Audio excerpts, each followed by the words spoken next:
This is a message from Respectonomics. Its insights belong in every corporate setting where leadership, integrity, and respect matter. Share it across your workplace, your team, your department, your whole organization. It can spark the kind of thinking every corporate culture needs. Make it your compass for business and life. Think Respectonomics.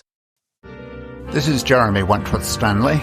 I'm the fellow who has a hyphen in my name. The hyphen is silent, but I am anything but that.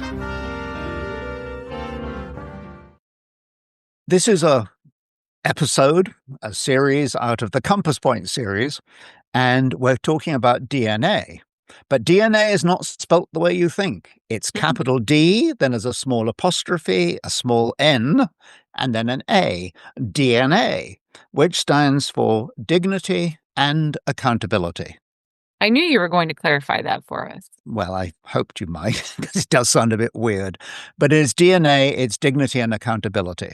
This is Jeremy Wentworth-Stanley, the voice of Respectonomics, joined by my, I want to say co-host, but I have a feeling that she's also the one who will say, Jeremy, that's not quite right. She will contest me. So I'm going to call her my contesting host. Okay. Not co-host, contesting. Anyway, now I know I'm permitted to do that. I'm just kidding. You've done it all your life. Anyway, Sarah Benton and Jeremy Wentworth-Stanley, here we are. And we hope you'll enjoy this discussion. And it's a very personal one. It deals with two things, really, dignity and identity. And I want to just sort of run us by this. This is a sort of a life sort of revelation. And that is, I found out one thing, that when people do not have their identity, when they don't have that feeling of knowing who they are, when you don't have identity, it's very, very difficult to be satisfied with life. As a matter of fact, there's that ugly feeling of, I don't know who I am, but I know I want more. So the idea of being satisfied is actually almost, what's the word? You can't get it. So having your identity is very important. And I want to put in front of us all that having your identity, having my identity, is a matter of your self-worth. If you look at yourself and value yourself and give yourself the evaluation that you're entitled to, which every human being is, when you recognize your own value, your own self-worth, that in itself builds your identity.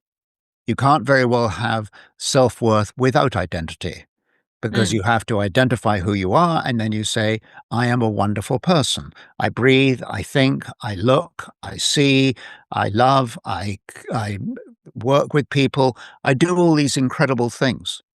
I mean, the human body is utterly, utterly amazing. We've beaten up on that. I shouldn't say beaten up on that. We've talked about that at length.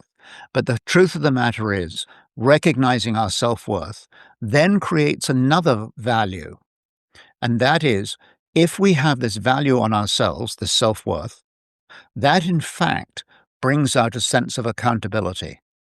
Because if I am a valuable person, I want other people to be able to count on me. In other words, it's pretty straightforward, really, isn't it? So you say, well, I have an identity. Yep. I have self-worth. And therefore, I also have accountability. And what I have found is, you've heard of this. Do you remember Einstein? Do you remember him? Yeah. And he had the theory of relativity, which I don't think we need to discuss. But what we can do is talk about the theory of relationality, which I've invented as a sort of headline, the theory of relationality. And what it means is that there is, in fact, a very direct correlation, interdependence between dignity and accountability. The two go hand in hand. If I say I am accountable to you, I am actually recognizing my self-worth. When I look at you and say, will you please be accountable to me, that is my expression of my value that I place on you. Okay. So in other words, the value I place on you expresses the accountability. So we count on each other. Now, the biggest problem is this. I think what I've said so far has got that nice sort of soft underbelly of being, oh, that's nice. I have my identity, I have my dignity, and I have my accountability. Why is it then, in today's world, that so many of the proverbial leaders, business, corporate, political, and so on, fail the test of accountability? Mm. They are not accountable. Now, here's the problem. When they are not accountable, then that diminishes their self-worth. That we've already agreed that the two go hand in hand. They're directly proportional. When you then do not have your self-worth and you're not accountable, what message does that send to the population at large? And Why when do you you're think they're not accountable? because they can get away with it. Mm.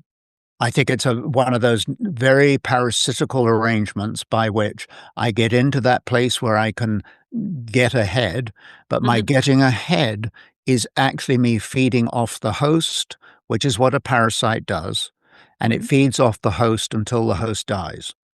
Mm. What the leader wants to do is to get off the host before it dies, which also then ties into the how many times do you hear of a corporate executive who's made a real muck of things, really seriously? There's one recently where the value in the stock went down by 50%, and he was going around building up all these oil energy operations in the United States. Got it absolutely wrong. Mhm. The stock goes down 50%, he retires with a $25 million bonus. Explain that to me. Mhm. That's not accountability, that's just downright parasitism. Mm. What you need in leadership is somebody who is symbiotic, somebody who grows with you, grows with the business, grows with the supplier, grows with the consumer, grows with the employee. And again, these always sounds like highfalutin moral commitments. Why is it that a moral commitment always works out economically? Why does it always produce great strength and great wisdom and great prosperity for so many people when we play the game, work the game, when we play the game by the rules? Do you think they're just sort of back to the Yeah. commentary about the leaderships and that they should be growing with? Mhm. Do you feel, and this may be a whole other podcast, Yeah. but do you feel their compensation then should be tied to and not separate from? The case in point, this executive that you're Absolutely. speaking of that. This is the whole concept of accountability. I Mhm. think many of us have a very serious concern about how people can fail in government and Mhm. still walk away with substantial paychecks and benefits and pensions and who knows what else. What I'm getting at is these all deny the concept, the foundation of accountability. Mhm. And when leadership gets away with that, which I think we agree they do, when that happens, that is one of those toxins that spreads right the way through the populace. The Right. populace then finds out that it doesn't feel accountable. It doesn't feel it's being valued. If you talk to the average voter today or the average Mhm. employee or the average consumer, you don't hear people saying, I really feel like I'm counted. Right. You actually hear the complete opposite. Right. And in actual fact, it's politically, it's brilliant because the more I move away from accountability and the more that I can reduce your identity, the more likely it is I can have my way and get whatever I want. Mm. So it becomes a self-fulfilling prophecy. It's very Right. ugly. And from a national point of view, and if we're talking to an international audience, but from a global point of view, it is the road to destruction. Mm. So all I'm pointing to is this. When I dignify you, I give you accountability. When you are dignified, you give me accountability.